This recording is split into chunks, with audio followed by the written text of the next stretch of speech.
Yep. Um,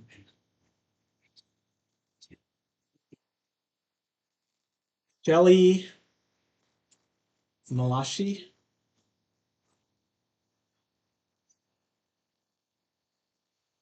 Yeah, it's the name, right? My name is Shelley Malashi. I'm a reporter with the CBS affiliate KTVQ in Billings. And I was hoping to be able to ask some procedural questions. Maybe you guys can answer that. Specifically, what happens with all this information? Where does it all go once we're all done after the day is done? Uh,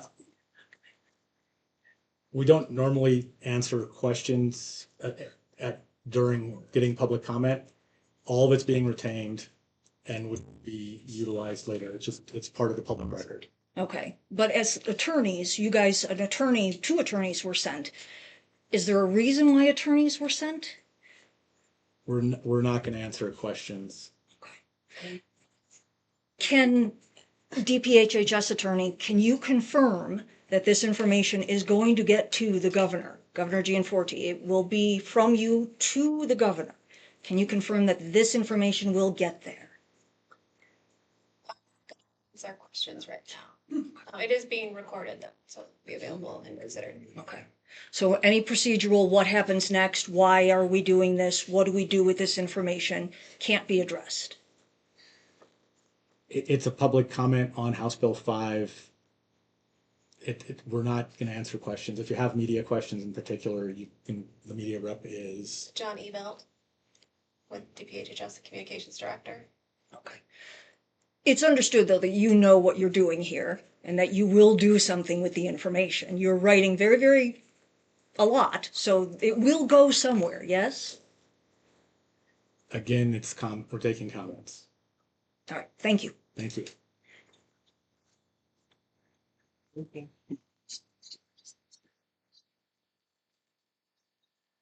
Shelley White.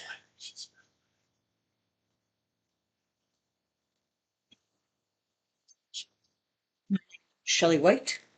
I'm a master's prepared registered nurse who have been practicing for over 40 years and a lifelong resident of the town of Laurel, Montana. My father is a teacher here. Interesting enough, he taught present-day problems, civics, and government. Three things that I really didn't pay a lot of attention to and really never wanted to get involved with. And now I find myself involved with it. I would also preface what I'm about to say in the fact that all the information I'm going to lay out is public information and can be looked up. So when our mayor and CAO said they didn't know because they were lazy. It wasn't because the information wasn't out there. It was because they didn't want to look it up.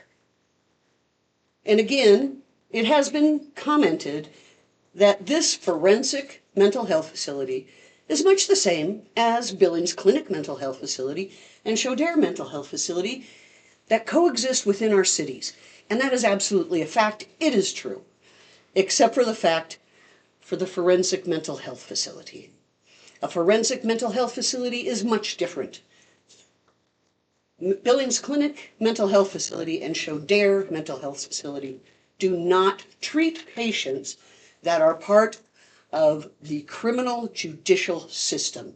A forensic mental health facility is there specifically to treat that type of patients. The average length of stay at Billings Clinic is 4.7 days, with acute stabilization usually lasting 36 to 72 hours, while geriatric care usually can extend to about 2 weeks. Chaudere's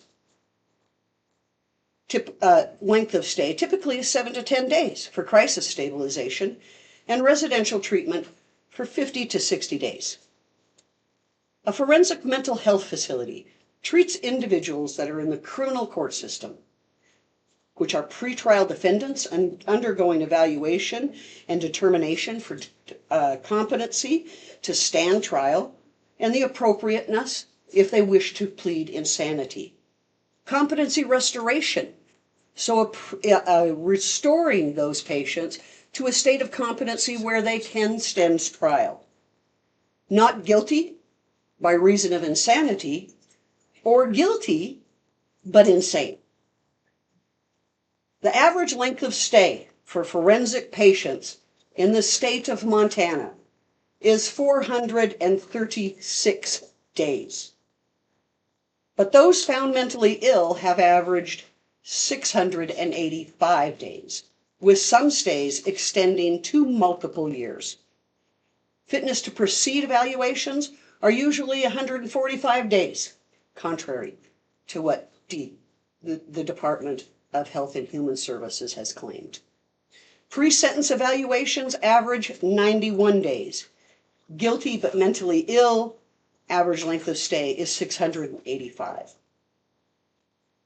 And I do want to point out that the state facility that currently treats forensic mental health facility underwent CMS inspections every year.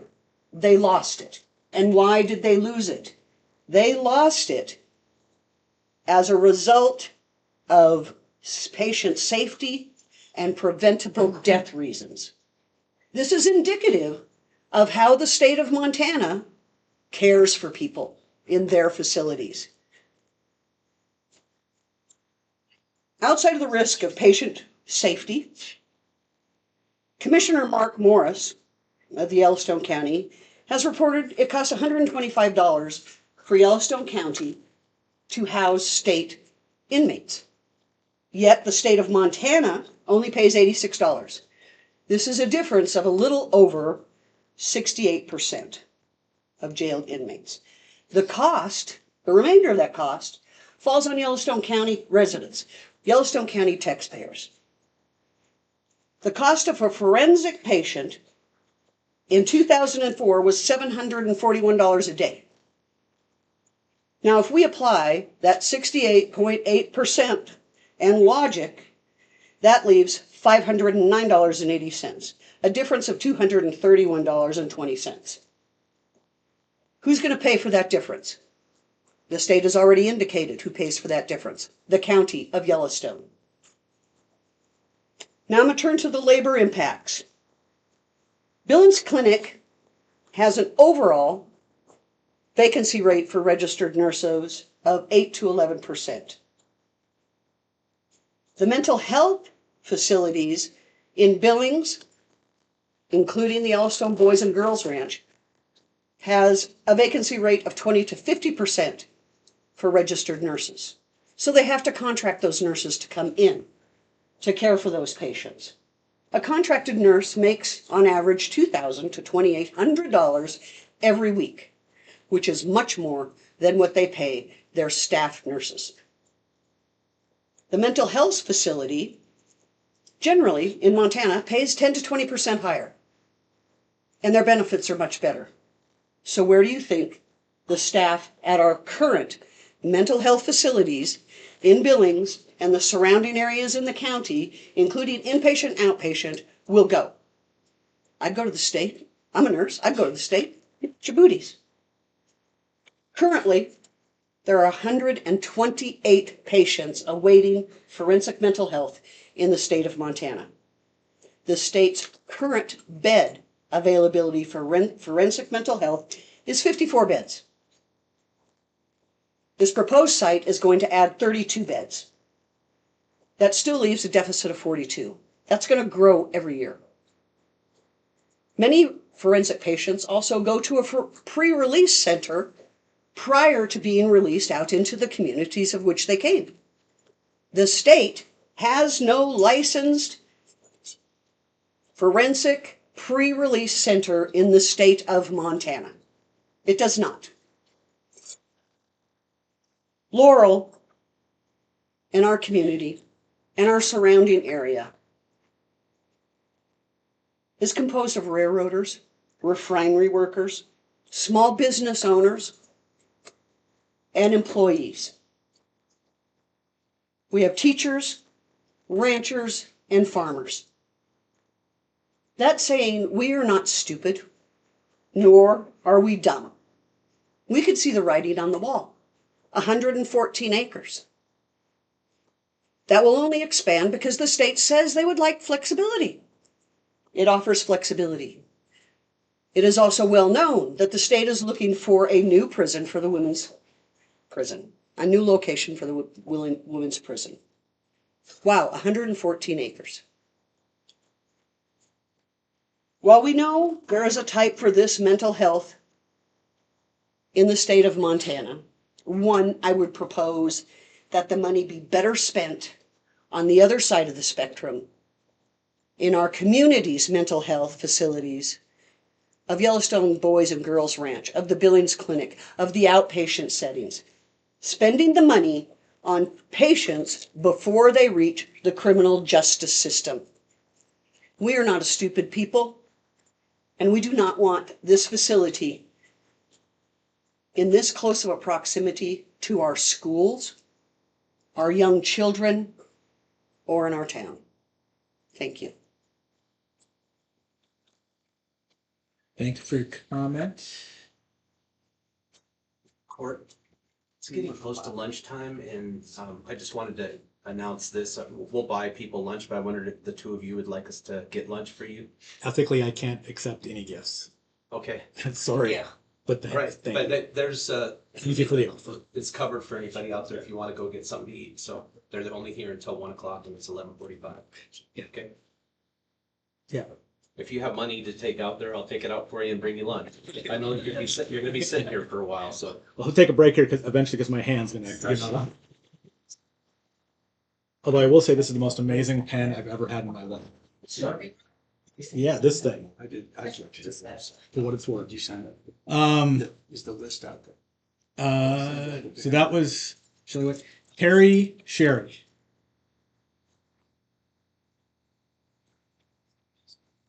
Yeah. I said.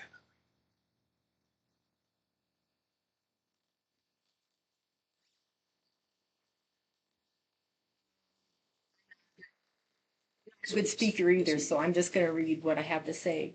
But my name is Terry Cherry, and I've been a, speak up. I've been a resident for just a little under 70 years in Laurel. I've raised children here, grandchildren. We definitely have an investment here. And I'm definitely opposed to this. The formal deadline for the site proposed closed before CAO Markegard's letter was submitted. Director Villa contacted Markegard after that deadline and asked for the letter to be sent immediately. The letter was sent on August 22nd, 2025. The agency's own process required proposals by a specific date to ensure fair evaluation. A site that enters process after the deadline at the director's solicitation of the lead agency director has not been evaluated against the same standard as sites that complied with the state process. It has been inserted into a predetermined outcome. The EA does not acknowledge this sequence. Section 1 describes the site selection as a legitimate competitive process. It was not. The record shows otherwise, and this hearing is part of that record. I am definitely opposed. Thank you. Thank you for your. When I'm adjusting, I just try to get the person in the frame for later. Not assigned they're off. Doug Schreiner. And again, if I get the name wrong, I don't mean offense. Okay.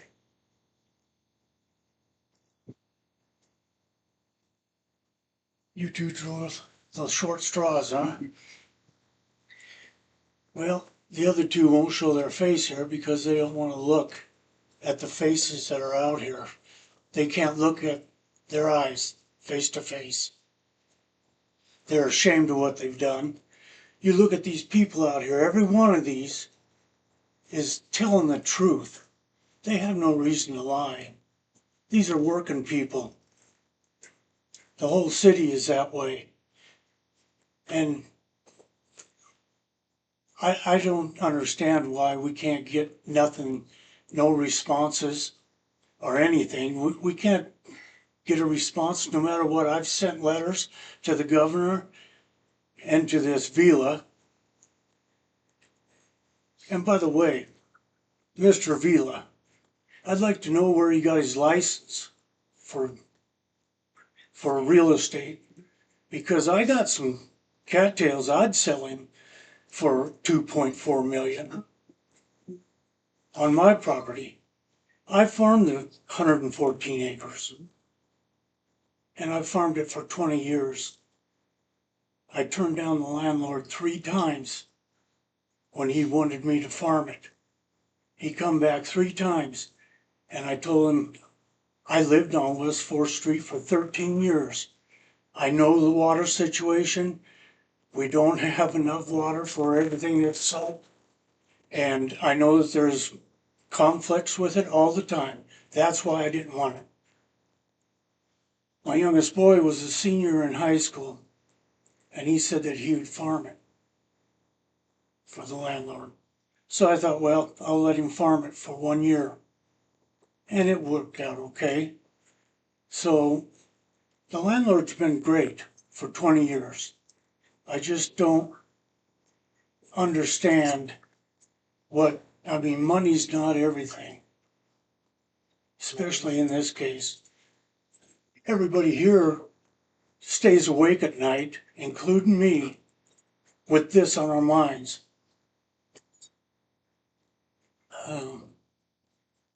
My family's been here over 120 years. We've called Laurel home and raised my 3 boys here, just like me and my 6 siblings have all been raised here. There's several people in this that have been here over 100 years, their families. And I've gone to school with their brothers or sisters, and I know them, but what's going on here is just ridiculous. There is no one that wants this here, not a soul. I think that everybody that lives in the state of Montana, I think everybody needs to know that Mr. Vila spent 2.4 million on cattails and swamps. 4.25 million. Okay. 4.25 million. I have the contract. Yeah. Nobody, when I was doing the field work last fall, not a soul came to me and said anything. It was just like it's been for the past 20 years. I didn't hear about it until, let's see, January 19th. January 19th, the landlord called and said that somebody was writing up a buy-sell. Well, at that time, I had over $15,000 in the field work. Not even a week later, he called me back and said that it's a done deal. Right now, I didn't plant 8 acres over there, and I'd like to know what the state's going to do with it, because it's got fertilizer on it, it's got weeds that are growing. Who's going to take care of that? I got a contract, a lease on that property for my current farm year, and I have heard nothing. It's pathetic. Anyway, that's my 2 cents. I don't want to drive by that son of a bitch every day either. I live west of town and I don't want to drive by there. Thank you, Doug. Thank you for your comments. Laura Christian. Christian.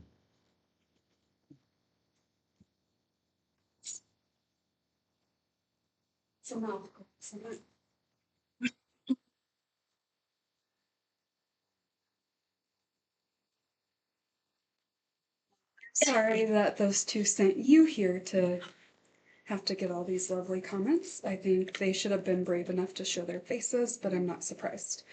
But I'll read my statement, but I have some other things that I'm gonna include as well.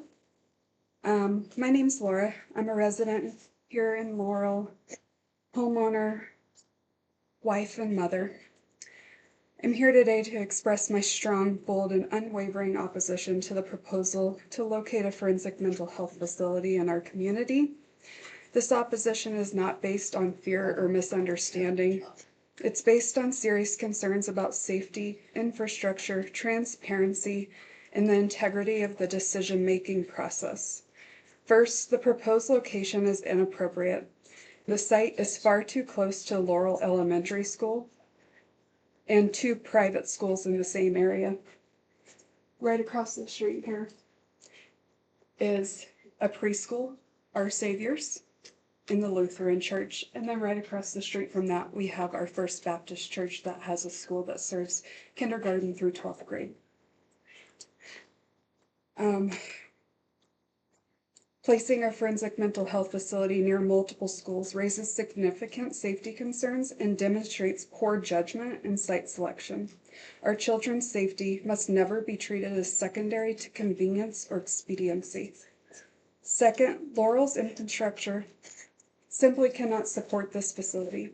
Our police, fire, and emergency medical services have already reported concerns about staff shortages and keeping up with growing demand. These departments are stretched thin right now. We cannot responsibly add a facility that will increase calls for service and strain emergency response systems that are already working at capacity. I'm going to move over to our emergency committee, services committee that met on March 23rd, where they addressed these specific concerns. The chair of that committee had a discussion about city growth. The fire department specifically called out that they're seeing a decline in firefighters. Their volunteer numbers are dropping fast. They are requesting 6 full-time firefighters to be able to provide a 100% response rate, because right now they're not able to at all times. The police department is currently down officers. Best practice is to have 3 officers per 1,000 people, which would mean 21 officers for Laurel. And the reality is we're currently at 14 officers. They also have concerns about the potential state mental health facility. They would need at least 5 new officers. And they also stated Anaconda Police Department reports consistent response to Galen, which raises concerns for our police department. The ambulance department is reporting increased calls every year, and they also would need more staff to meet increased demand. We need to respect the brave men and women that take care of our town and their concerns before moving forward with anything. Third, the lack of transparency and meaningful public involvement in this process is unacceptable. The Laurel City Council was left in the dark during key stages of this proposal. Elected officials and the public should have been informed and included in discussions from the very beginning, not after major steps had already been taken. A project of this size demands openness, accountability, and public trust. There are also serious concerns about whether proper procedure was followed. Laurel did not submit a formal due diligence questionnaire and instead submitted only a letter of explanation that was solicited by Board of Investments Director Dan Villa. This raises legitimate concerns about whether proper procedures were followed and whether Laurel was advanced in this process without meeting the same standards required of other communities. Taken together, these issues point to poor siting, inadequate planning, and a process that many residents believe has not been followed. For these reasons, I am calling on decision makers to immediately cease efforts to pursue Laurel as a site for this proposed forensic mental health facility. Laurel does not have a suitable location, our infrastructure cannot support the increased demand, and the community has overwhelmingly voiced their opposition against the facility. Our emergency responders deserve support, not additional burdens. Our elected officials deserve transparency, not exclusion, and our children deserve safe learning environments, not unnecessary risk. A couple other things I wanted to point out after we got that last minute agenda not in the appropriate timeline that it should have come out, but I feel there's some concerns and gaps and information that was not accurate. So that MEPA review was not completed prior to site selection as it should have been. It also talks about workforce and that being a reason it needs to be here in Laurel. I'd like to know if a workforce analysis was even completed, because as of yesterday, there's 11 psych-related job openings at Billings Clinic. As a former employee at Billings Clinic for 13 years, I can tell you in that time, our psych facility was never fully staffed in the behavioral health clinic. So I don't think there's a surplus of psychiatrists, social workers, psych techs, nurses, CNAs that are going to be jumping at the bit here for jobs. And if a workforce analysis was completed, you'd probably find it. And why only Laurel when they're saying it's either Laurel or do nothing, which I feel like is almost a toddler reaction. You get your way or you're going to do nothing, which that seems ridiculous. Hardin and Miles City completed the formal proposal, meeting all criteria set by the state, and submitted their due diligence questionnaires. Laurel did not. Soliciting a letter from Laurel's CAO, Kurt Markegard, which was then reviewed by the mayor in a 3-minute timeline, which again should have been run by the city attorney and our city council, was inappropriate. And then to use that letter on the website as one of the 3 proposals, again, this whole process has been ridiculous. Stating in the MEPA review, going back to that, stating in the MEPA review document it is Laurel or no action seems excessive when there are other communities that submitted proposals showing support and that they have the appropriate locations. Informal communications and meetings between our mayor's CAO, our Mayor Dave Wagner, let me specify his name, CAO Kurt Markegard, Board of Director Dan Villa, including a meeting at Dick Anderson Construction for several months dating back to July. This shows strong interest in Laurel for months and only raises the question of whether anywhere else was even truly going to be considered whatsoever. I think the state had their sights on Laurel, and we never were going to get a say whatsoever. And I don't think we're really going to get a say out of this public hearing. Thank you for your time. Thank you for your comment.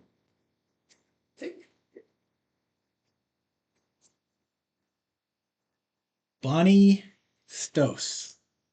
Stuth. Okay.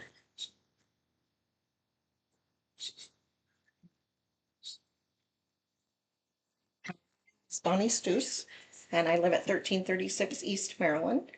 I'm not going to reiterate the hundreds of concerns and reasons why we don't want this here in Laurel, but I'm going to speak from my heart because that's how I'm feeling right now. I am adamantly opposed to this facility, and I feel like it's being shoved down our throat in a community that obviously doesn't want it. I'm ashamed of many of our elected officials, members of the BOI, members of DPHS, and even some of our own city council members who have turned their backs on us and have done just the opposite of what all of us have said we wanted. None of us want this here, and I have not heard one person that does want it here, but we're still having it shoved down our throat. I want each and every one of you to imagine something being shoved down your throat in your neighborhood or community that would negatively affect your family, your loved ones, and your community. Then imagine how we here in Laurel feel right now. We feel like we don't have a voice. We have been putting our voice out there for months and we feel like it's on deaf ears. You've heard all the arguments and reasons why this facility is not right for our community. So I want each and every one of you to open your ears to what we're saying, open your hearts to what we are feeling, and do the right thing. That's all I have.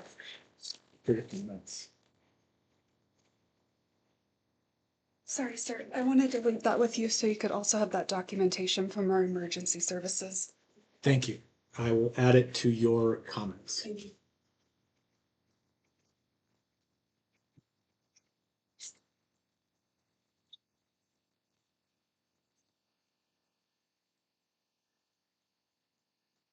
Gwendolyn's, so, and then it's got two other names above it. Whitman. Okay.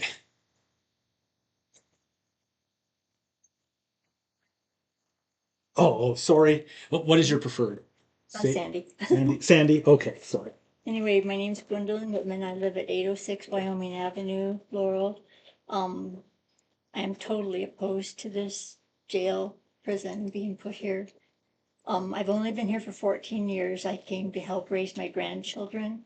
This town is all about children and it's a peaceful place to live. You have great neighbors that watch out for each other and it's a tight-knit community. It is like you're saying laws are made to be broken as you try to force this mental jail on our town. Well, if they're meant to be broken, then why have any at all? It was stated that the constitutional rights for these criminals are being broken, and you are concerned about that. Are you concerned about our constitutional rights? You're worried about their mental health. Well, are you worried about all of our children and citizens' mental health with all the turmoil this has caused here in our normally peaceful place to live? Our lives here in the city of Laurel should not be compromised merely for convenience of the state and its agenda. They should have to abide by the laws they made and respect the laws we have set up to protect our citizens and city. Montanans embody the spirit of freedom and independence with a deep love for their state. They're loyal, honest, and they will stand steadfast. They trust in the people they elect to carry the same values as they do. What is right by them? We need you to do the right thing by us and put this somewhere else that wants it. It isn't a hard choice to do the right thing. You just have to do it. Be a true Montanan and do the right thing. If you put it in Miles City, it's ready for you and won't put you behind schedule. You'll have 500 acres to build to your heart's content and water, sewer, and electric. It's the right place. It has 2 hospitals, which you really need close by. You want an airport? Well, there's an airport there. And it's a public airport just 2 miles northwest of the city. It's the perfect place for your new jail. Do the right thing. It's not hard to do. Just follow the laws and do it. We're now low-staffed in our emergency services and have not been able to fill positions in the police and fire departments.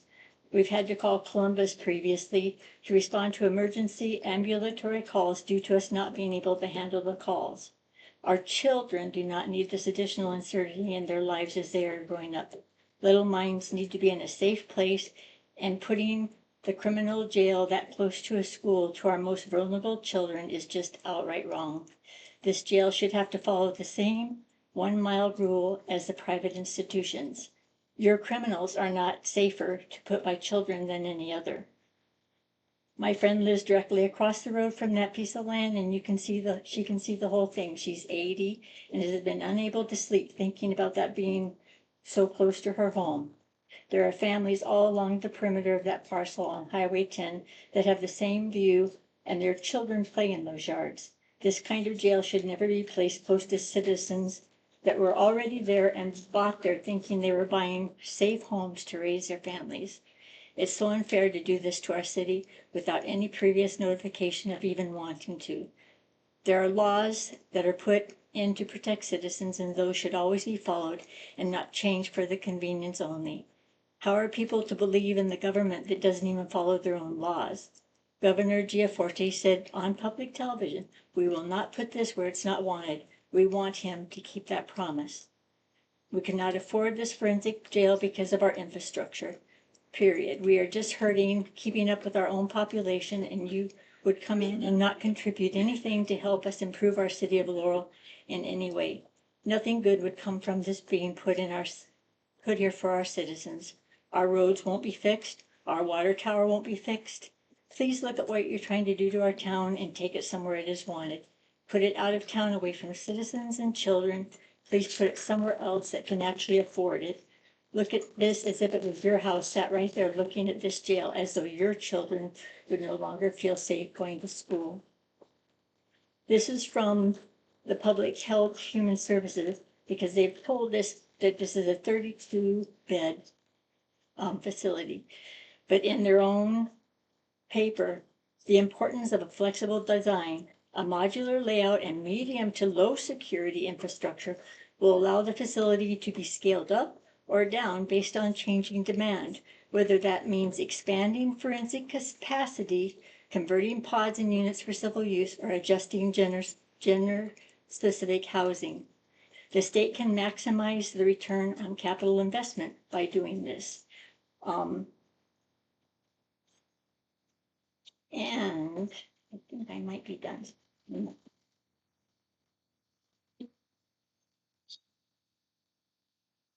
Oh, it says increase the forensic evaluation capacity by 60%. Boost annual forensic care delivery from 106 to 170 patients is estimated. Where does the 32 come in on that? Because even if you add 32 to the 106, that doesn't add up to the 170. Anyway, that's all I'd like to say. Thank you. And I appreciate you coming. Thank you. Thank you for your comments.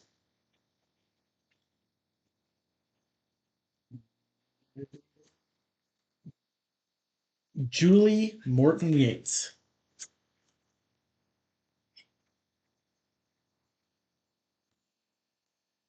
Hi, my name's Julie Morton Yates. I live just down the street on 7th Avenue, within about a mile of the edge of the property that they're saying that they want to put this institution on.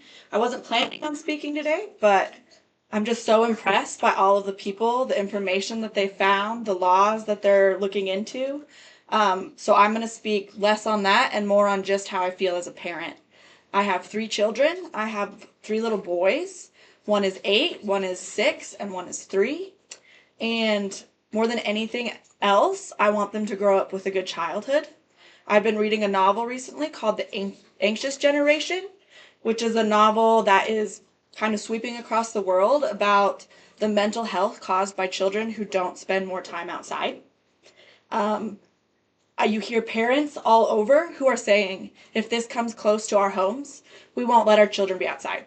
So what we're doing to the residential area of Laurel is we're basically saying we're sacrificing your children for an institution that isn't wanted here, but has other areas it could be placed and other communities that want it. I grew up here. We moved here in 2001. I was in 3rd grade, and immediately I started being allowed to walk to school, a school that is within 400 yards of this placement. And I rode my bike in this area. I learned to ride my bike in a church that's within a mile of here. If we place this here, we're risking our, I hate to say the children, but we're risking the children. On top of that, my husband and I recently moved back to Laurel after 2 years in Colorado because he had to go to school there. When we first came here, we thought we were going to move back to Billings because it would be near his work. Our realtor asked us every time we saw a house we liked, drive by that house and see what's near it. We drove by a house and we saw a transitionary house for alcoholics. We drove by another house and it was near a low-income multi-family unit. Where did we end up? We ended up in Laurel because the roads are not busy.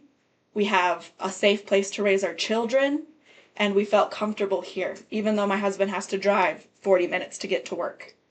I would just ask that we think about what it will do in a residential area before we place a facility like this in a residential area. I say no to this in Laurel, especially where they're wanting to place it. Thank you. Thank you for your comment. Chris Vogel. The offer still stands for food out there for anybody who wants to go out and get food, so we've got it covered for you. I just wanted to express my disappointment in how late the state got their environmental assessment out on their website, so that we couldn't even really do a meaningful job of going through it and trying to respond to it. And then I know the legislature passed a few bills that took the teeth out of MEPA, but it didn't take all the teeth out of MEPA. And it was just disappointing to read through what this assessment was, and it kind of looked like a high school seniors project, the way that the responses were in it. I understand they're supposed to be vague, but it doesn't seem like there was much depth to it, more thought put in behind it. I'm a member of the Laurel Cared community. Some of you may have heard of Laurel Cared. We developed just because of this instance, but we're community advocates for responsible economic development in Laurel. And there's a lot of reasons for denying this, and I hope our city council does, but I'm going to try to go through and do a response to the environmental assessment that was put on there. Mr. Villa had said a little over a week ago to an interim committee of the legislature that this was going to be a MEPA hearing, and so we treated it as such, and we tried to do some research on it, but we couldn't find anything that the state had done until we went on the website and finally found it just a few hours ago, actually. So this document that I'm going to hand in is submitted by Laurel Cared for the official public record on April 22nd, 2026.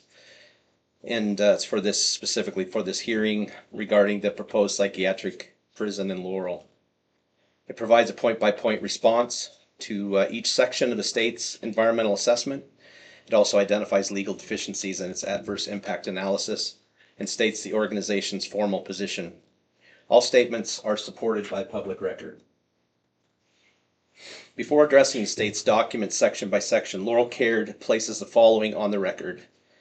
MEPA, to define the human environment to include biological, physical, social, economic, cultural, and aesthetic components. Significance criteria explicitly include growth-inducing or growth-inhibiting aspects. The quality or quantity and quality of each environmental resource or value that would be affected, and the importance to the state and to the society of each environmental resource or value. This environmental assessment's adverse impact analysis is confined almost entirely to the physical environment, soils, wetlands, air, and water. The state's positive impact section freely covers economic claims, public health claims, and constitutional arguments. That asymmetry is not accidental. When DPHHS claims benefits, human environment impacts count. When DPHHS assesses harms, only dirt and water count. This is not what MEPA authorizes. Human environment impacts omitted from this environmental assessment, I'm going to say EA from now on so I don't have to say environmental assessment every time, adverse impact analysis entirely. Permanent loss of Laurel's only contiguous residential growth corridor, which is to the west of Laurel, the 114 acres. Permanent loss of approximately $500,000 to the city a year in property tax revenue that will never be recovered and compounded annually in perpetuity. When you add county, city, and school taxes, it will be about $1.4 million a year. And obviously over 50 years, it's going to be well over 100 to 150 million that the city and the area will lose. Conflict with Montana SB 382, the Land Use Planning Act. The state simultaneously mandates that Laurel accommodate housing growth while removing the only land capable of fulfilling that mandate. Property value impacts on adjacent residential properties. Documented in academic literature at 10 to 20%, within approximately 1 mile of similar facilities. School district fiscal impacts from blocked residential growth. Fewer homes built, fewer families, fewer students, less state per pupil education funding for the Laurel Public Schools. Community trust, social cohesion, and civic confidence. A government that selects a site by text message, conceals a buy-sell agreement from elected officials and the press, and publishes an EA with placeholder text 2 days before a hearing has already inflicted a human environment impact that no landscaping plan mitigates. In terms of response to the document that the state put out, which is their preliminary environmental assessment, the state's claim, producing no significant adverse impacts to the physical environment that cannot be adequately mitigated.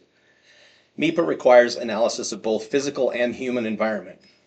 Physical impacts are not the only adverse impact that MEPA mandates. The following human environment impacts are absent from this document's adverse impact analysis: permanent loss of housing capacity, the tax loss to the city, state, or to city, county, and schools, as I just stated, SB 382 compliance obligations, school district revenue loss, community trust. That omission is a legal deficiency, not a finding. State's claim, agency determination, pending public comment and additional input. The buy-sell agreement for this site was executed before this EA was written.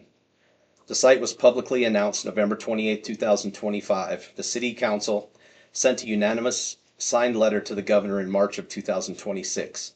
Laurel Public Schools retained legal counsel on March 13, 2026.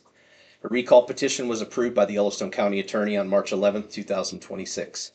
Hundreds of documented written objections were submitted to DPHHS, BOI, and the governor's office. Not one of these is referenced anywhere in this document. Pending public comment is not how this project has been conducted. The state's claim, House Bill 5 required DPHHS and BOI to jointly develop a plan subject to OBPP approval. Laurel was selected November 28, 2025. Laurel Caird's response. HB 5 does not name Laurel. It does not name Yellowstone County. The site selection was an executive decision made through informal channels, including a text message from BOI Director Dan Vila to CAO Kurt Markegard, offering to buy him a beer if Markegard sent a letter immediately, after the formal community proposal deadline had already closed. That is the record of how this community was selected. State's claim, the BOI subsequently executed a buy-sell agreement for a 114-acre parcel. Laurel Caird's response. The City Council of Laurel learned of the buy-sell agreement from the press on January 19, 2026, not from the agencies who executed it. The Council's March 2026 unanimous signed letter to Governor Gianforte is not referenced in this document. The Laurel Public Schools legal representation announced March 13, 2026 is not referenced in the document. The recall petition approved March 11, 2026 is not referenced. Section 7 of this EA lists the City of Laurel only as closest municipal authority. The community most directly affected appears in this document as a geographic marker, not a stakeholder. The state's claim, not stated, the process of city selection is described as orderly and sequential. Laurel Caird's response. The City of Laurel did not submit a proposal to this process. CAO Markegard sent a letter on August 22, 2025 on behalf of the mayor without City Council knowledge or authorization. I would also like to state there that CAO Markegard did mention something to the City Council in a October meeting and told them that it would have to be brought before them if the city were to take action on requesting this facility to be in our locale, and that never happened. The agencies presenting this document as the culmination of a community engagement process are the same agencies whose community engagement consisted of a text message and an unsanctioned letter. That is not process, it is a conclusion in search of paperwork. State's claim, the facility is designed with modular scalability so that beds may be converted to civil commitment use if future demand warrants. This is not a contingent. This is Laurel Caird's response. This is not a contingency. Director Brereton stated publicly on October 6, 2025, communities and stakeholders should be aware that any site selected must allow for potential expansion in future years. A 32-bed facility does not require 114 acres. The site was sized for what comes after Phase 1. The state's own EA confirms in its purpose section what the state publicly called a community myth. Phase 2, 64 beds, a civil commitment conversion, are not speculative. They are design specifications. I also would like to note that the BOI is involved in the development of staff housing in Deer Lodge and other projects in we don't know what's going to come of the 114 acres. States claim 90 to 100 staff cited as the facility's employment impact.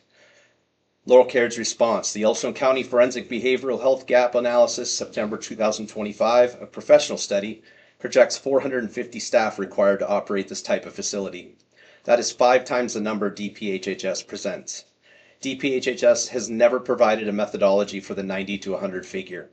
It has no source citation. A financial and economic model built on numbers 5 times lower than the professional projection is not an analysis. It's a justification dressed up as one. The state's claim: 26.5 million funded through HB5 with the potential to draw on approximately 42 million in the BHSFG fund to cover costs exceeding the initial appropriation. Laurel Caird's response: HB5 was signed June 19, 2025. DPHHS's own cost estimates for this facility range from 30 to 50 million. The 42 million backstop the EA casually invokes would consume more than 56% of the entire BHSFG capital fund. A statewide fund created by HB 872 in 2023 with 75 million designated for capital projects across all of Montana. The legislature appropriated 26.5 million. It was not told the project cost 30 to 50 million. Signing a bill and executing a buy-sell agreement on knowingly insufficient funding, then asking a community to absorb the consequences is not a planning success. It is a planning failure that belongs to the agencies that executed it, not to the community that opposed it. State's claim: HB 912, $60 million 70-bed Eastern Montana facility is not mentioned. Laurel Caird: HB 912 proposed a properly funded 70-bed facility for Eastern Montana. $60 million for a 70-bed facility. It died in committee.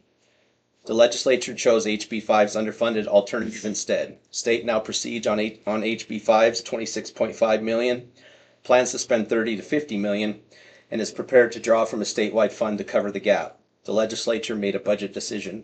The executive branch is overriding it through a funding workaround. That is a fact of record.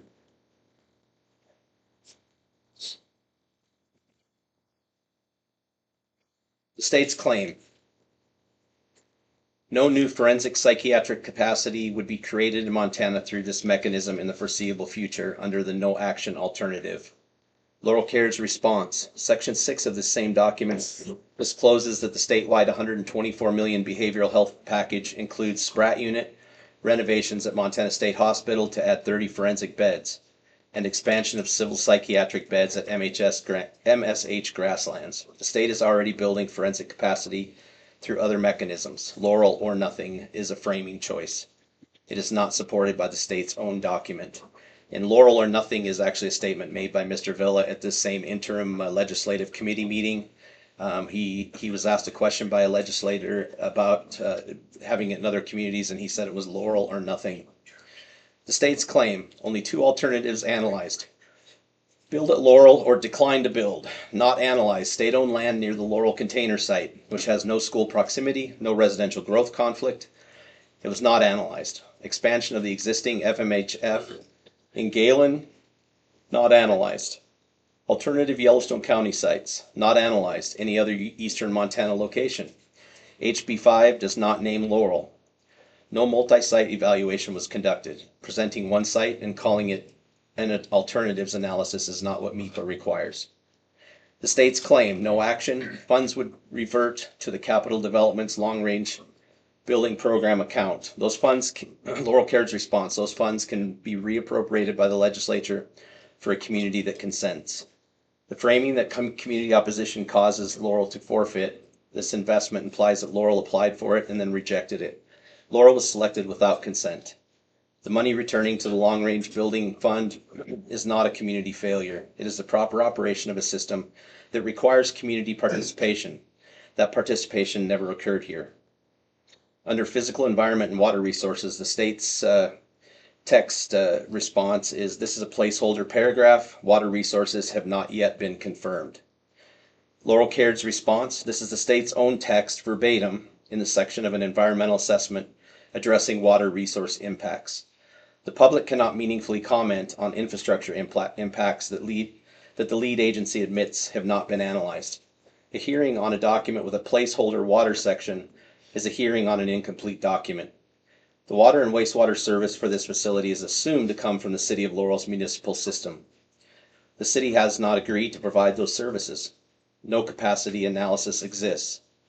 No service agreement has been executed. These are not mitigation measures, they're unresolved prerequisites. The state's claim, 17.31 acres of wetlands and 1.84 acres of bed and bank features identified.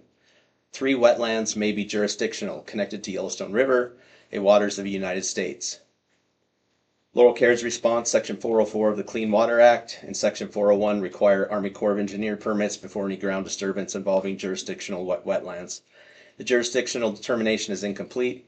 This project cannot legally begin earth disturbing with activities until that determination is made and applicable permits are obtained. The EA cannot conclude no significant physical impacts while a federal permitting threshold remains unresolved. 3 wetlands on this site may connect to a water of the United States. That is not a minor procedural footnote. It is a federal legal requirement that must be satisfied prior to construction. The state's claim under human environment and growth policy and land use. Institutional construction in this location is generally consistent with Laurel's growth policy, which anticipates continued development along the western urban fringe. Laurel Caird's response, the growth policy designated this corridor for residential development. That is the meaning of continued development along the western urban fringe, housing for Laurel's growing population, which is encouraged by the state legislature. A secure psychiatric prison is not a residential development. The state uses the residential growth designation of this land to argue the site is appropriate for a psychiatric prison, while permanently eliminating it from the residential use for which it was designed. This is not consistency with Laurel's growth policy. It is the elimination of it. The state's claim, SB 382, Montana Land Use Planning Act, is not mentioned anywhere in this document.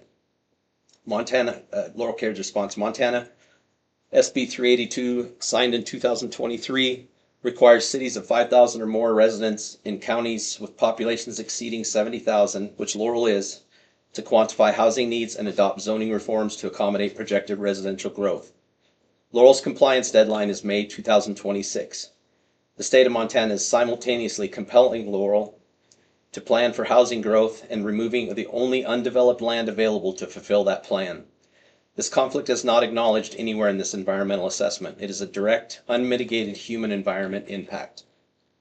The state's claim, proximity to Billings, Montana's largest city and regional healthcare hub, is essential for recruiting and retaining the licensed psychiatric nurses, social workers, psychologists, and security personnel that a forensic facility requires. Laurel Caird's response, if staff must commute from Billings because Billings is where they live and work, then they live in Billings. They spend their income in Billings. They pay property taxes in Billings. The economic benefit that the state attributes to Laurel in Section 4.1.1 flows to Yellowstone County broadly, not to Laurel specifically. This argument defeats itself. The state's workforce rationale for placing this facility near Billings is the same rationale for placing it in Billings, or at any of the dozens of Yellowstone County locations closer to the Billings metro workforce. Laurel was not selected because it is the optimal workforce access point. It was selected because of communications conducted outside of the formal process and unknown promises that are made. State's positive impact claim, behavioral health services access, 32 beds will increase annual forensic care capacity to 197 patients. The regional need, Laurel Caird's response, the regional need is not in dispute. The location is. Every geographic equity argument, every workforce access argument, every transportation argument the state makes applies equally to any Yellowstone County site. Only one site was evaluated. The need does not validate this location, it validates the region. Those are different things. The state's positive impact claim, constitutional due process. The facility will protect the defendant's 14th Amendment rights by reducing the forensic wait list. Laurel Caird's response. The state invokes constitutional due process rights for defendants while conducting a site selection process that gave an entire community no meaningful voice, concealed a buy-sell agreement from elected officials and the press, and published a 2-day notice hearing on an incomplete document. Due process is not a value that the state applies selectively, only when it supports the state's preferred outcome. The constitutional rights of the 7,400 residents of Laurel to participate meaningfully in decisions that permanently alter their city are not less important than the rights that the state cites here for people on a forensic wait list. State claim, geographic equity. Locating the facility in Laurel serves eastern and central Montana counties facing 300 to 500 mile transport distances to Galen. Laurel Caird's response. Any location east of the Continental Divide satisfies this rationale. The state considered one site. Geographic equity for eastern Montana is a valid goal. It is not a justification for this specific site over all others. State's positive impact claim, economic benefits. Construction, investment, permanent employment in psychiatry, nursing, social work, psychology, security, and administration. Laurel Caird's response. The state's own workforce section states that the proximity to Billings is essential because that is where the qualified staff live. If staff commute from Billings, the economic multiplier, spending, taxes, housing, demand, accrues to Billings, not Laurel. Meanwhile, Laurel loses approximately $500,000 per year in property tax revenue that residential development on this land would have generated, permanently compounding, never recovered. There's no honest economic analysis in this EA that arrives at a net benefit for Laurel specifically. Public safety. This is the state's positive impact claim on public safety. Reducing the forensic wait list reduces case dismissals on a due process grounds, improving public safety. Laurel Caird's response. The EA analyzes the state's public safety exposure. It does not analyze Laurel's. A medium to low security psychiatric prison near West Elementary School, designed to expand with no quantified elopement risk analysis and no school proximity safety study, creates public safety considerations that this document does not address. The state's legal exposure and Laurel's community safety are not the same question. The state's claim, excess land could be left in its current agricultural status, resold, or further developed. Laurel Caird's response. The state has purchased 114 acres, or is looking to purchase 114 acres in Laurel's only growth corridor, and it intends to build a facility designed to expand and suggests the remaining land can be resold or further developed. Resold to whom? Developed for what purpose? Adjacent to a secure psychiatric prison with a growing patient population? The downstream impact on property value, development feasibility, and residential demand for any land adjacent to this site is not analyzed in this document. Not in the physical impact section, not in the human environment section, not in the cumulative impact section. That omission is not a finding of no impact. It is the absence of analysis.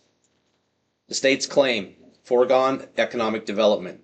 The no action alternative results in forfeiture of at least $26.5 million in legislative capital investment in the Laurel community. Laurel Caird's response. This money was never Laurel's. Laurel did not apply for this investment.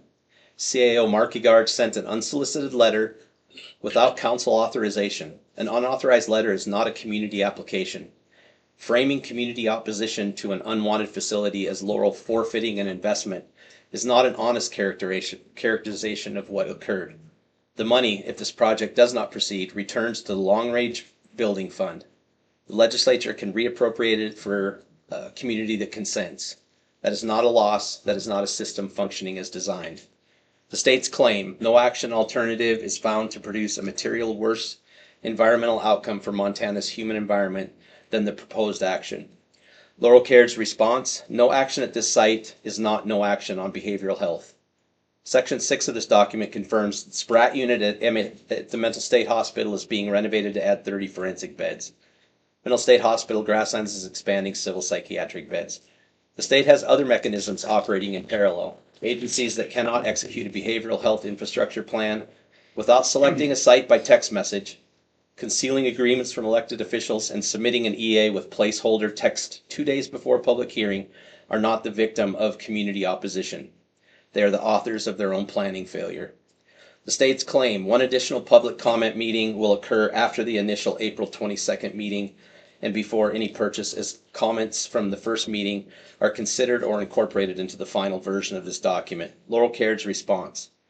The document's own mitigation section confirms that today's hearing is a legally required step before the land purchase can proceed. This hearing is not a courtesy. It is not a formality. It is a prerequisite. Every comment submitted today becomes part of the official administrative record. And might I also add, gives you information for legal defense. The state is legally obligated to address each substantive comment before finalizing this EA and before completing the land purchase. Every person speaking today and every letter submitted is creating a record the state must respond to in writing. The state's claim no significant cumulative adverse physical environment impacts are identified from the proposed action in combination with other projects or activities in the Laurel area. Laurel Caird's response. The cumulative human environment impacts on Laurel, permanent loss of its only growth corridor, decades of foregone property tax revenue, permanent stigma effects on adjacent residential and commercial property values, blocked school enrollment growth, infrastructure costs with no offsetting tax base, and the precedent of a state government overriding a community's unanimous opposition are not analyzed here. Cumulative impacts to the human environment are subject to the same MEPA significance criteria as physical impacts under ARM 17.4.608. The absence of that analysis is a legal deficiency in this document. The state's claim. The $124 million statewide package includes Spratt unit renovations at MSH, 30 forensic beds, and MSH grasslands. Laurel Caird's response. The state's cumulative impact section confirms that the other forensic capacity is being added statewide through the same legislative package. This directly contradicts the no action alternatives claim that declining to build in Laurel means no forensic capacity is added to the foreseeable future. The state is simultaneously adding beds at MSH and claiming that Laurel is the only solution. Both statements cannot be true. State's consultation list, City of Laurel's listed as the closest municipal authority, no other community entities listed. Laurel Caird's response, the consultation table lists DPHHS, BOI, OBPP, DEQ, City of Laurel, Yellowstone County Commission, MDT, and CFHHS. Not listed, the city council members who signed a unanimous letter to the governor. Not listed, Laurel Public Schools, which retained legal counsel on March 13, 2026. Not listed, Laurel Caird, which submitted formal petitions and documented objections. Not listed, the Yellowstone County Sheriff or Laurel Police, who would respond to facility emergencies. Not listed, any resident or community organization. A consultation list that reduces a community of 7,400 people to a geographic notation is not a community engagement record. Laurel Caird's organizational position. We want to be direct about something this environmental assessment does not acknowledge. Laurel Caird does not oppose serving Montana's behavioral health needs. We oppose how this was done and where this was placed. Those are different positions, and we will not allow them to be conflated. The agencies presenting today, DPHHS and BOI, have by the documented record, selected a site through informal communications outside the stated process after formal proposal deadline had closed, executed a buy-sell agreement before completing environmental review, the reverse of what MEPA requires, presenting staffing claims to legislative oversight committees with no methodology and no source citation, dismissed a professional gap analysis projecting 5 times their stated staffing numbers as irrelevant, characterized documented sourced community research as rampant misinformation, withheld the buy-sell agreement from elected officials and press while selectively disclosing it to community members, to committee members, submitted an EA with a placeholder water section, a blank project file number, an incomplete wetlands jurisdictional determination, and a findings section explicitly left blank to be completed after the hearing. Published that document 2 days before this public hearing, not quite 2 full days, and listed the City of Laurel as closest municipal authority in a document that permanently alters Laurel's future. These are not process technicalities, they are a pattern. They tell us everything we need to know about how DPHHS and BOI intend to engage with this community if this project proceeds. There's no agreement to be made and no civil relationship to be built with agencies that have conducted themselves in a manner inconsistent with the ethics, integrity, and community engagement standards that Montanans expect of high-level state officials. Montana has ethic laws. Montana has community engagement requirements. Montana has MEPA, which exists precisely because unchecked executive agencies can and do prioritize project execution over community protection. Every one of those protections exists because of situations exactly like this one. The pride of the individuals who crafted and are executing this plan, and the financial interests of those who stand to benefit from its completion, the land seller, the design firms, the agencies collecting fees, and building their portfolios, is not worth steamrolling an entire community. The urgency of a deadline does not override the rights of 7,400 people to have their city's future decided with their knowledge and consent. We're not an obstacle to behavioral health progress in Montana. We are a community that was never asked. The facility this EA describes is underfunded, pre-decided, designed to expand, adjacent to an elementary school on the only land that our city has to grow. It will not be built in Laurel with our consent. That record of opposition does not begin today. It is already extensive, formally documented, and on file with DPHHS, the Board of Investments, and the Governor's Office. We are here today to demand that it be acknowledged. Montana law guarantees citizens the right to meaningful participation in decisions that affect their community. We have not received that participation. We intend to be heard and respected as the law requires. This community will only grow louder, more organized, and more focused. And this will not end here. And I'll submit these documents to you now. Okay. Okay, thank you. Thank you for your comments. Thanks, Chris. Is there anybody on the list back there? Yeah, there are. Okay, so let me get those. Two people on this list. Okay.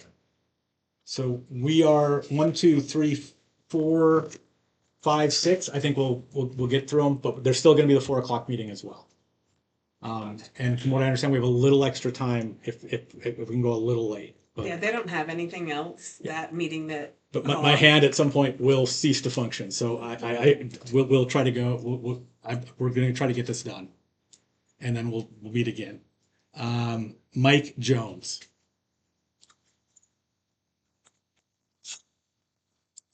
Yeah, my name is Mike Jones, and I will be one of the very close neighbors to this thing down on the end of 4th Street. I just want to be on record as another one of Laurel's residents that are strongly opposed to this thing. We are looking to house the worst of the worst, in my opinion, criminally insane. We do not need that in our backyards. This is supposed to be a residential area. I just want it stated that they can go find someplace else. Thank you. Thank you for your comment. David Bear? Sorry. It's the naked kind, not animal. Okay.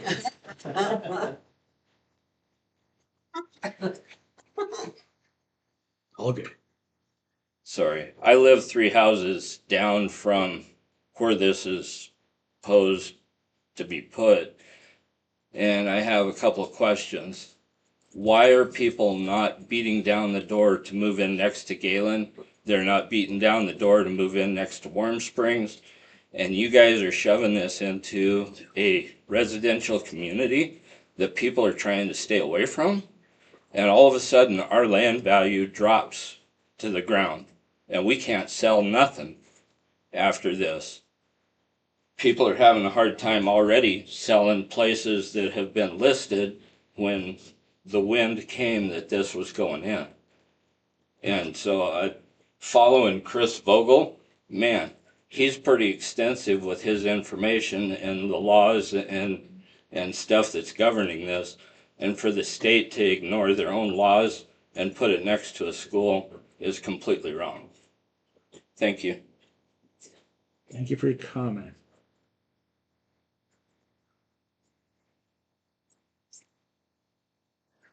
Betty Brester? Or Vet? Bester? Oh, okay.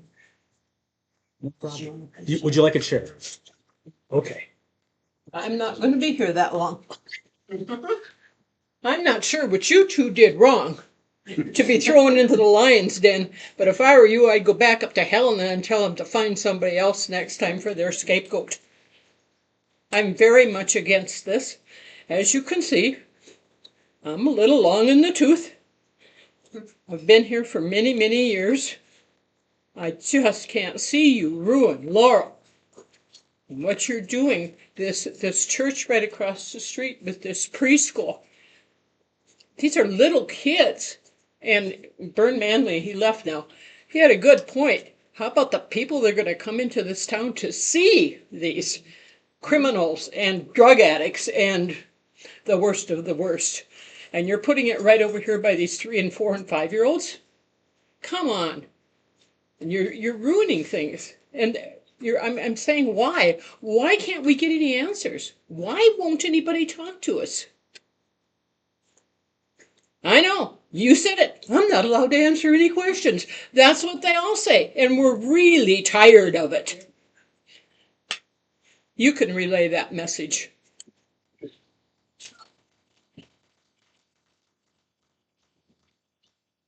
Vince Ricky.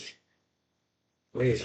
Well, thank you for a second chance and after listening to everything that's been going on. And so thanks you for the listening session, but I think everything that's been said has already been sent to the state. I don't think anything new is coming out of this listening session.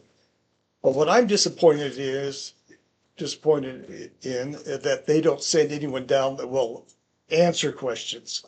And so I'm asking the governor now, I'm asking the Board of Investments and DPHHS to send some people down here, have a public meeting again, and allow the citizens of Laurel to ask questions and get answers.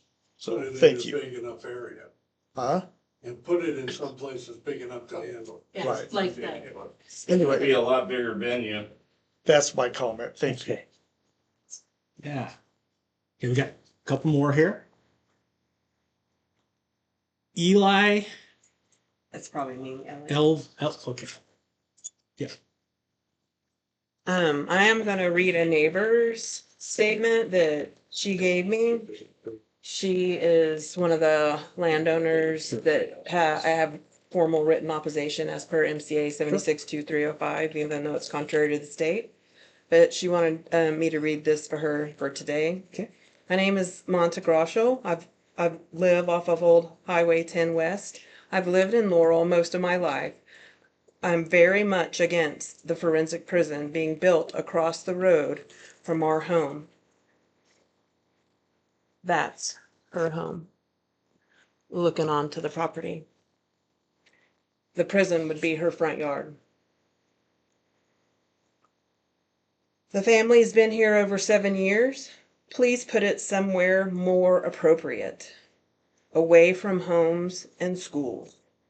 So that's from Miss Rochelle. And then I, as everybody else was speaking, kind of came up with some more notes. We sound like broken records. And as you can tell, everybody's rightfully so frustrated. But there's a lot of legal consequences to this.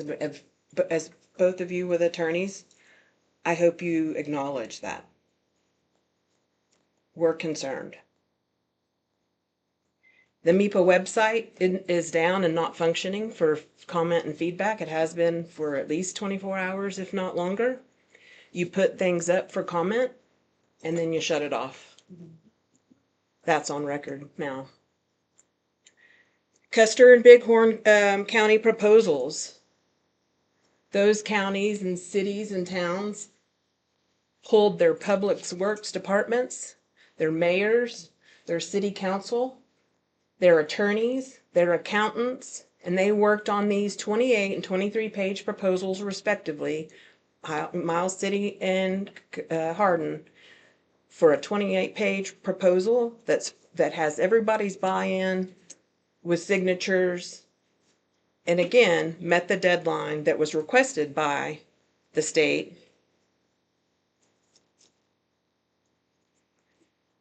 And I've spoken to them, and they are in awe and in just as much question of, well, why is this happening to Laurel? We asked for it. We need it. And Sheriff Johnson wants to know why you want to make one of his deputies drive 7 hours to drop somebody off in Laurel when in Miles City, it could be a few hours. Laurel is not eastern Montana. Laurel is south central. And while you try to document it and say that it's close to Billings, other people in the medical field have repeatedly told you Miles City has hospitals as well. That the whole House Bill 5 talks about eastern Montana. And in grade school, we learned north, south, east, west. Laurel's not eastern. That House Bill 5 that you put out, that you base everything off of, is eastern Montana. And your EA that you put out, eastern Montana. Your EA is incomplete. I don't know when you're going to update it, but I've read it and I'm making corrections as I go, but it's full of errors and it's incomplete. I tried to do what I could last night in the few hours I had. But it was disrespectful to the two proposals that were completed on time as requested by the government. And then it was unprofessional and unethical what BOI Dan Villa did. And I have the text messages that all of Laurel has now because of public records requests after the deadline, and good old boy behind the scenes for a beer. I don't know about you, but I'm worth more than a beer. Every single person you're looking at here and the ones outside, we deserve more than that. It was disrespectful to us, and I don't even want to go in to the whole mayor CAO disrespect. That's a whole separate issue for this town, and let me assure you, the city of this town, the people of this town, they're handling it professionally and by law with a recall. It's done and it's been submitted. Everybody in this town, whether you're city and county, have been gobsmacked about how we've been treated. And I'm embarrassed for the state of how you disrespected the two counties that pulled dozens of people together to put a formal professional proposal together versus a 1.5-page letter. Public Works on records in Laurel City Council meetings will document, because we've all acknowledged it, but it's on Laurel City Council record that this infrastructure cannot handle this facility. You've heard people talk about it, and there's other people that might come this afternoon, to talk about it. It's on formal record that this infrastructure of water and sewage can't handle it. Laurel needs the tax base. Laurel needs the growth development. Laurel needs citizens to build homes and to bring their families here.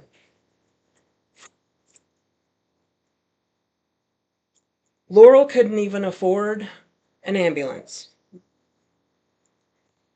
We had to do repeated private fundraisers to buy our first responders an ambulance.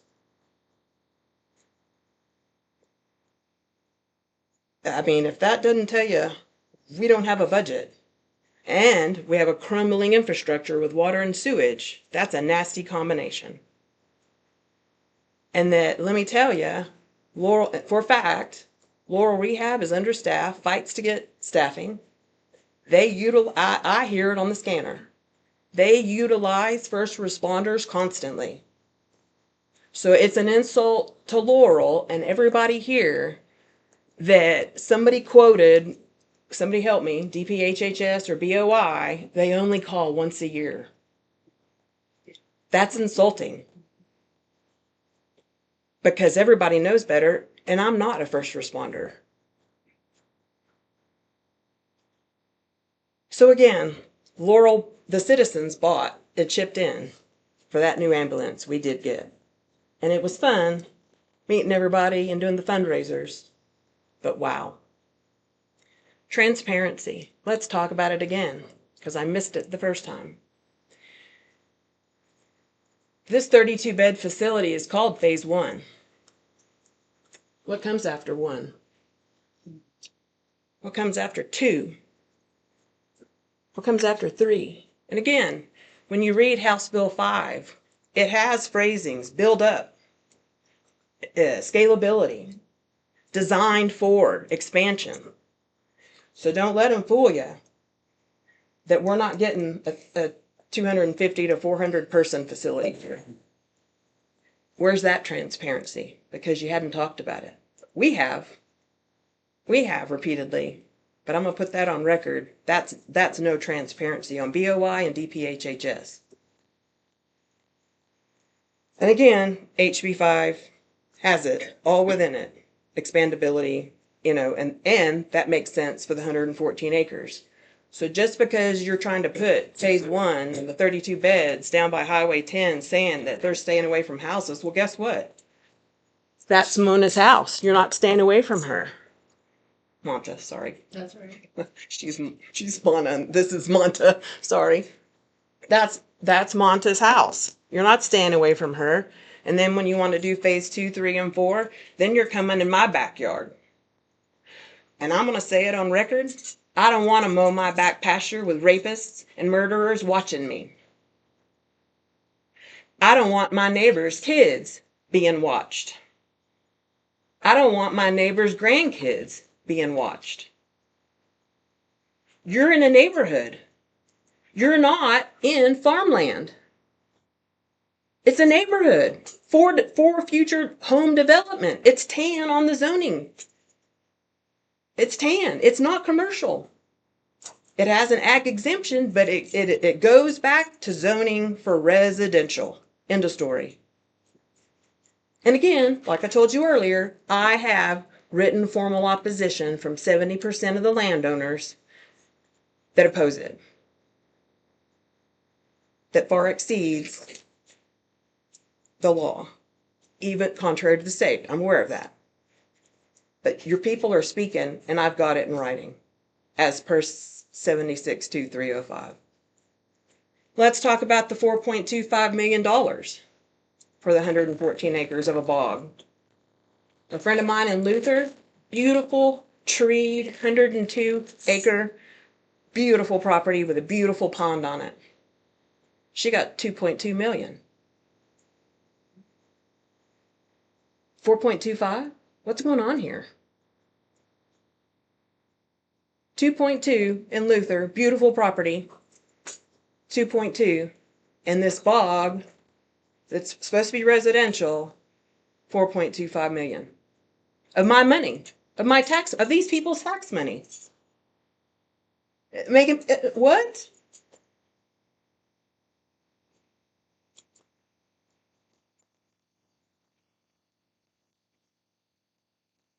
Noted that the EA is incomplete. I know you can't answer it, but I'd like it on record, that who's going to summarize this?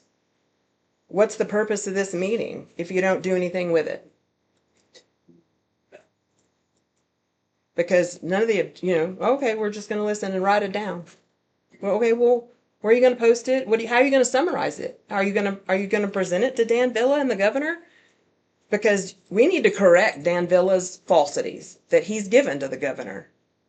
And I could state them all again if you'd like. But again, on record, Dan Villa has not been honest with the governor.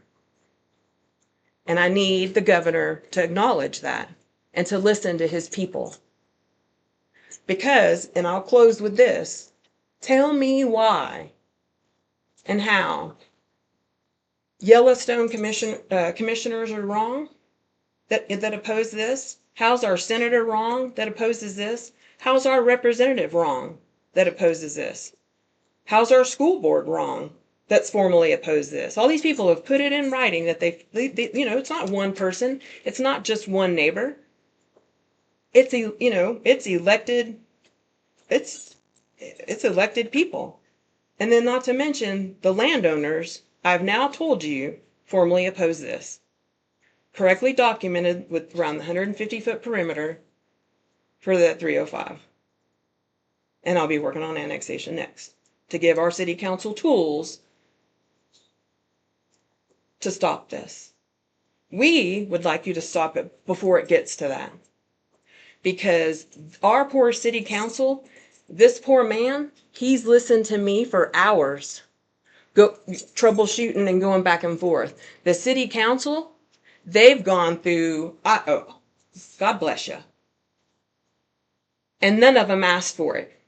But again, the lies that Dan Villa said that he's met with them, you can't, and they all 8 signed and wrote a letter to the governor. Hey, we have not been addressed by process and procedure and formally, which therefore is illegal.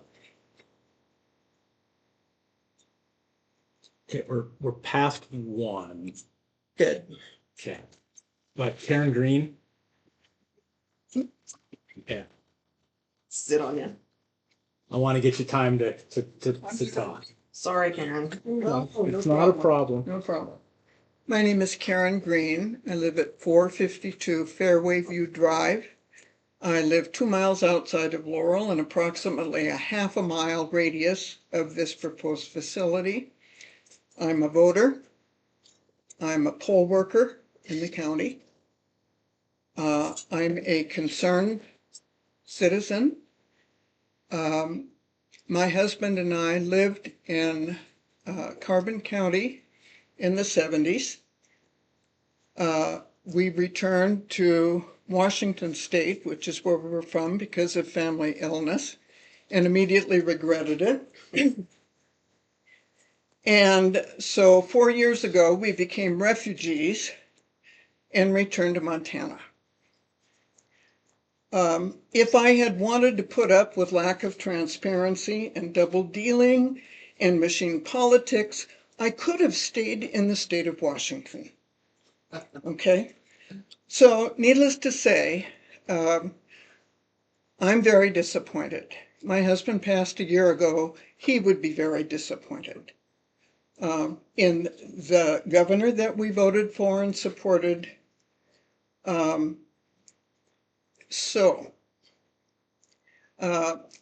going to be 78 years old in September. We bought a house 4 years ago, which turned out to be our dream house, on not quite 2 acres. Paid probably half again or double what we were looking at in Billings.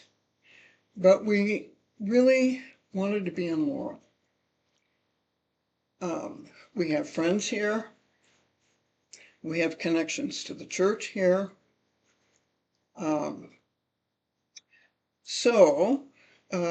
My plan was to live in that house until I couldn't drive anymore and then move into St. John's Crossings here in town.